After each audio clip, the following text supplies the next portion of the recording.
आज हम इतिहास के अध्ययन करेंगे और यह जानेंगे कि कैसे पृथ्वी की उत्पत्ति हुई, कैसे मानव की उत्पत्ति हुई, कैसे हम लोग विकसित हुए हैं। शुरुआत से हम लोग इतिहास का अध्ययन करेंगे। इसके पहले वाले वीडियो में हमने बता दिया है इतिहास के बारे में, जिसे क्यों पढ़ना चाहिए। उसे आप चाहे तो जाकर देख सकते हैं और अध्ययन कर सकते हैं।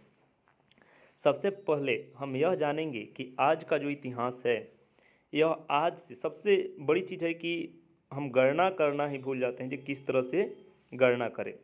पीछे और आगे इसमें बहुत सारे बच्चे को कन्फ्यूजन हो जाता है, ईस्वी पूर्व और ईस्वी में। इसके बारे में जान लेते हैं। देखिएगा, अगर हम एक ग्राफ खींचे और यहाँ पर कर दे 0, तो इसके राइट साइड जो होगा वह पॉजिटिव होता है और लेफ्ट साइड में जो होता है वह निगेटिव होता है। और यहाँ से अगर 0 से ईस्वी जब शुरू हुआ, जब ईसा मसीह का जन्म हुआ, वहाँ से ईस्वी शुरू माना जाता है, तो वहाँ से इधर राइट साइड जो आएगा वह पॉजिटिव होगा। जैसे मान लीजिए यहाँ 1, 2, 3, इस तरह से यह ईस्वी हो गया। लेकिन ईस्वी पूर्व की बात किया जाए तो इधर हो जाएगा -1, -2, -3। इस तरह से हम कहेंगे कि अगर -3 में 1 साल जोड़ देंगे तो -2 हो जाएगा। ठीक है, इसको हम लोग माइनस नहीं लिख करके ईस्वी पूर्व लिखते हैं और इंग्लिश में लिखते हैं BC। ठीक है, इतना तो आप समझ गए।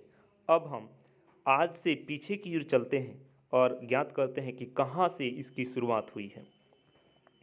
तो देखिएगा कि बहुत सारे लोगों ने और बहुत सारे वैज्ञानिकों ने अलग अलग अपना अपना मत दिए हैं। उसी तरह एक क्रमकांड में इसका वर्णन है जो भारतीय क्रमकांड है, और उसमें यह इस बात को लिखा गया है कि ब्राह्मणे द्वितीय प्राधे श्री श्वेत ब्राह कल्पे वैवस्तं मनवंतरे अष्टविंशतिमते कलि युगे कलि प्रथम चरणे। इसकी गणना यदि कर ली जाए तो भी लगभग पृथ्वी की उत्पत्ति के बारे में हम जान लेते हैं कि कितना वर्ष पहले हुआ है। खैर छोड़िए, हम वैज्ञानिक तथ्य पर आते हैं और इसके बारे में जानते हैं कि किस तरह से। देखिएगा, यह आज से शुरू किया है, जो आज से पीछे की ओर कहानी बताया है, लेकिन हम शुरुआत से चलते हैं। सबसे पहले ब्रह्मांड की उत्पत्ति होती है जो एक बिंदु रूप में होता है, और इसकी उत्पत्ति 13.7 अरब वर्ष पहले होती है। और इसके लिए बिग बैंग थ्योरी जो है सर्वाधिक मान्य है। और उस हिसाब से देखा जाए तो सूर्य की उत्पत्ति 5 अरब वर्ष पहले होती है।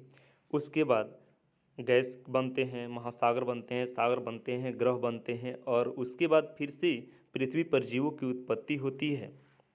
जो पहला जीव ब्लू ग्रीन शैवाल एक कुस्कीय जीवाणु था, जिसकी जीवन की उत्पत्ति 250 से 350 अरब वर्ष पहले होती है। उसके बाद फिर से यहाँ डायनासोर का युग आता है, और रेंगने वाले जीव, जलचर जीव, मछली, ये सब बनते जाते हैं। फिर जो है इसी क्रम में आधुनिक मानव की उत्पत्ति जो होती है वह आज से लगभग 10,000 वर्ष पहले जो होमोसिपियंस है, जो आधुनिक मानव है, इसकी उत्पत्ति होती है। ठीक है, तो इस चार्ट में हमने आपको बताया कि कौन सी चीज़ों की उत्पत्ति कितने साल पहले हुई है। ठीक है, आप चाहे तो इसको नोट कर सकते हैं। ठीक है, अब हम यहाँ पर यह देखेंगे कि पृथ्वी पर सबसे पहले विकसित होने वाला जो जीव था वह था हरा पौधा, जो साइनोबैक्टीरिया था। ठीक है, क्वेश्चन बहुत बार पूछता है कि कौन सा जीव सबसे पहले विकसित हुआ। साइनोबैक्टीरिया ये पहला ऐसा जीव था जो ऑक्सीजन में सांस नहीं ले सकता था, किंतु अनैक्सिक श्वसन से काम चलाता था। और हम जानते हैं कि जब पृथ्वी बनी उसके बाद यह धीरे धीरे ठंडा हुई, इस पर महासागर बने, वर्षा हुआ। उस समय ऑक्सीजन पृथ्वी पर नहीं था।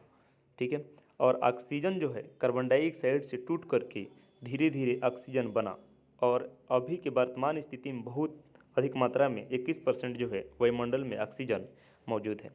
इस पर वैज्ञानिकों ने, जो सबसे प्रमुख है डार्विन का अनुसार, इसको देखा जाए तो जीवन की उत्पत्ति उन्होंने बताया है कि अमोनिया और फास्फोरस लवण जैसे मतलब निर्जीव पदार्थों से जीवन की उत्पत्ति हुई होगी।